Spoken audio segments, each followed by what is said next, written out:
18வது IPL திருவிழாவின் 32வது league போட்டியான நேற்றைய போட்டியில் டாஸ் வென்ற ராஜஸ்தான் அணி பந்துவீச்சை தேர்வு செய்தது. அதன்படி முதலில் பேட்டிங் ஆடிய டெல்லி அணியின் தொடக்க ஆட்டக்காரர்களாக அபிஷேக் பொரெல் மற்றும் ஜேக் பிரேசர் களமிறங்கினர்.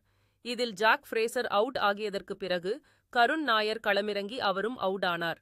முடிவில் 20 ஓவர்களில் 5 விக்கெட்டுகளை இழந்த டெல்லி அணி 188 ரன்கள் எடுத்தது.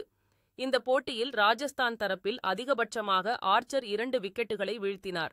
இதையடுத்து 189 ரன்கள் அடித்தால் வெற்றி என்ற இலக்குடன் ஆடத் தொடங்கிய ராஜஸ்தான் அணி நல்ல ஒரு தொடக்கத்தை அமைத்தனர். இந்த நிலையில் கடைசி ஓவரில் 6 பந்துகளில் 9 ரன்கள் தேவை என்ற நிலையில் துருவ் ஜுரேல் ஹெட்மேயர் களத்தில் இருந்தனர். ஒருவேளை இந்த போட்டி சூப்பர் ஓவருக்கு போகுமோ என்று எதிர்பார்க்கப்பட்ட நிலையில கடைசி பந்தில் 2 ரன்கள் தேவை என்ற நிலையில் ஸ்டார்க் வீசிய பந்தை எதிர்கொண்ட துருவ் ஜுரேல் 2 ரன்களுக்காக ஓடியபோது ரன் அவுட் ஆனதினால் 1 ரன் மட்டுமே கிடைத்தது. இறுதியில் ராஜஸ்தான் அணி 20 ஓவர்கள் முடிவில் 4 விக்கெட்டுகளை இழந்து 188 ரன்கள் எடுத்து போட்டியை சமன் செய்தது. இதனால் சூப்பர் ஓவர் நடத்தப்பட்டது. அதாவது ஏற்கனவே 2013வது வருடமும் இதே ஏப்ரல் 16ஆம் தேதி ஒரு சூப்பர் ஓவர் நடத்தப்பட்டது. அதிலும் டெல்லி கேபிட்டல்ஸ் ஆடியது குறிப்பிடத்தக்கது. இந்நிலையில் சூப்பர் ஓவரில் முதலில் பேட்டிங் ஆடிய ராஜஸ்தான் அணி 11 ரன்கள் மட்டுமே எடுத்தது.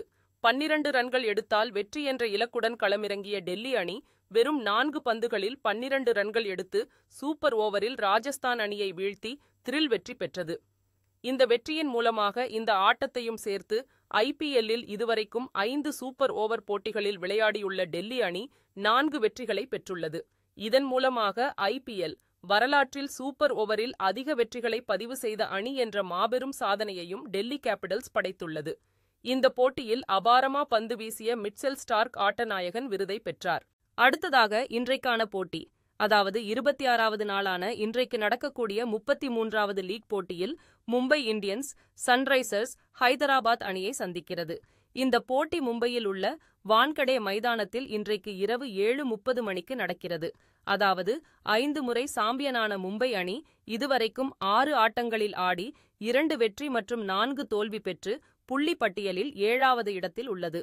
மறுபுறம் முன்னாள் சாம்பியனான ஐதராபாத் அணி 6 ஆட்டங்களில் ஆடி 2 வெற்றி மற்றும் 4 தோல்வி பெற்று புள்ளி பட்டியலில் 9வது இடத்தில் உள்ளது.